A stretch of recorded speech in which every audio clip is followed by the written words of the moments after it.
বিয়ে বাড়িতে বউ সাজিয়ে গুজিয়ে তাকে মানে পালঙের মধ্যে বসিয়ে রাখা হয়েছে, বড় চলে এসছে, কিন্তু এখনো বিয়ে বাড়ির খাবার নাকি রান্না হয়নি। এটা কখন রান্না হবে আর কখন বিয়ে সম্পাদন হবে, এটা আজকে সবচাইতে বড় প্রশ্ন। কখন সংস্কার আপনি সম্পন্ন করবেন আর কখন আপনার নির্বাচন কমিশন তফসিল ঘোষণা করবে, এইটা তো আজকে জনগণ জানতে চায়। এই রক্ত পিপাসু মহিলা যিনি সবকিছুর বিনিময়ে, তিনি যদি পারতেন তাহলে 1 লক্ষ কেন 10 লক্ষ লোককে মেরে ফেলেও হত্যা করেও তিনি তার সিংহাসন টিকিয়ে রাখার চেষ্টা করতেন। সেটা তিনি পারেননি, চেষ্টা করেছেন। যারা বিভিন্ন বাহিনীর কর্মকর্তা ছিলেন তাদেরকে অনুরোধ করেছেন যে মিছিল আসছে, মিছিলকে তোমরা গুলি করে এটাকে থামাও, কে মারা গেল না গেল সেটা দেখার দরকার। তো এইরকম একটি ভয়ঙ্কর রক্তাক্ত গণ আন্দোলনের মধ্যে দিয়ে 5ই আগস্ট পালিয়ে গেছে শেখ হাসিনা। পালিয়ে যাওয়ার পর যে কাঙ্ক্ষিত আমাদের প্রত্যাশা, যার জন্য এত আন্দোলন সংগ্রাম, জুলাই আগস্টে চূড়ান্ত হুইসেলের বাঁশিতে ছাত্র জনতার শেখ হাসিনা পালিয়েছে, কিন্তু তার আগে 15 বছর জাতীয়তাবাদী শক্তি বিএনপির নেতাকর্মী কেউ ক্রস ফায়ারের শিকার হয়েছেন, কেউ বিচার বহির্ভূত হত্যার শিকার হয়েছেন, কেউ হারিয়ে গেছেন আমাদের কাছ থেকে, গুম হয়েছেন, নিরুদ্দেশ হয়েছেন। আমরা তাদের হদিশ এখনো পাইনি। আমরা ইলিয়াস আলীর এখনো খোঁজ পাইনি, আমরা চৌধুরী আলমের এখনো খোঁজ পাইনি, এই কুমিল্লায় আরেক এমপি সাইফুল ইসলাম হিরু তার খোঁজ পাইনি। অসংখ্য বিএনপি নেতা, অসংখ্য যুবদল নেতা, অসংখ্য ছাত্রদল নেতা তার মায়ের কোল থেকে, তার স্ত্রীর কাছ থেকে রাত্রের অন্ধকারে র্যাব পুলিশ তুলে নিয়ে গিয়ে কোথায় ফেলে রেখেছে, কোথায় অদৃশ্য করেছে, তার কোনো ইয়াত্তা নাই। বন্ধুরা আমার, এই পরিস্থিতির মধ্য দিয়েও বিএনপি গণতন্ত্রের জন্য তার কণ্ঠের উচ্চারণ সে থামায়নি।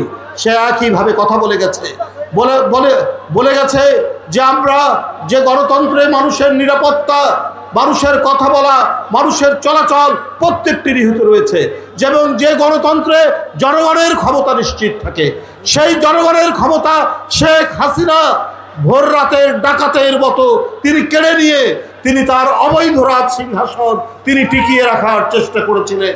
বন্ধুরা আমার, সেই ক্ষমতা জনগণের কাছে ফিরিয়ে দেওয়ার জন্যই 15 বছর দেশনেত্রী বেগম খালেদা জিয়া এবং বিএনপির ভারপ্রাপ্ত চেয়ারম্যান তারেক রহমানের নেতৃত্বে নিরন্তর এবং অনেক ঝুঁকি নিয়ে, অনেক বিপদ সংকুল অবস্থার মধ্যে দিয়ে এবং অসংখ্য মামলা নিয়ে কারাগারে রিমান্ডে এবং কারাগারের মধ্যে থেকে বিএনপির নেতাকর্মীরা যে ত্যাগ স্বীকার করেছেন, সেই ত্যাগ স্বীকারের মধ্যে যে ক্ষেত্র প্রস্তুত হয়েছিল, সেই জমি প্রস্তুতের উপরে জুলাই আগস্টের ছাত্র জনতার আন্দোলনে অবশেষে শেখ হাসিনাকে পালাতে হয়েছে। বন্ধুরা, কিন্তু আমার কথা হলো, আমাদের যে সেই প্রত্যাশিত গণতন্ত্র, যে অবাধ সুষ্ঠু নির্বাচন আমরা দিতে পারিনি, যে ভোটের জন্য এত রক্তদান, যে ভোটের জন্য ক্রস ফায়ারে অনেক নেতাকর্মী জীবন দিয়েছেন, অদৃশ্য হয়েছেন, সেই ভোট তো আমরা এখনো পেলাম না।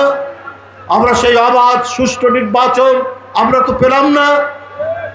এইটার জন্যই তো এত লড়াই, এত সংগ্রাম, যে জনগণ তার ইচ্ছা মতো যাকে ইচ্ছা তাদের প্রতিনিধি করবে, যাকে ইচ্ছা যে দলকে তারা সরকারে বসাবে।